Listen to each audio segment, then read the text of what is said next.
4 തവണ ബൈബിളിൽ കാണാം മോശ നെടുമ്പാട് വീണു, മോശ കരഞ്ഞു. അപ്പോൾ യഹോവയുടെ തേജസ് പർവ്വതത്തെ നിറച്ചു.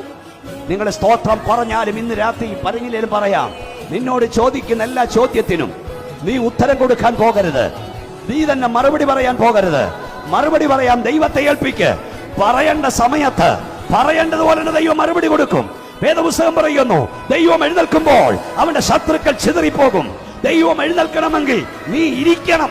അപ്പോൾ നീ നിൽക്കുമോ, അപ്പോൾ ദൈവം ഇരിക്കുകയായിരിക്കും. എന്നാൽ നീ ഇരുന്നാൽ എന്റെ ദൈവം നിനക്ക് വേണ്ടി എഴുന്നേൽക്കും. ഞാൻ ഒരിക്കലും ഇങ്ങനെ കുറിച്ചു, സ്മൈൽ ആൻഡ് സൈലന്റ്, നിശബ്ദതയും പുഞ്ചിരിയും.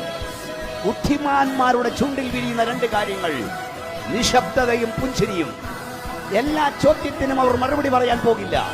ചില ചോദ്യങ്ങൾക്ക് പുഞ്ചിരി മറുപടി ആയിരിക്കട്ടെ.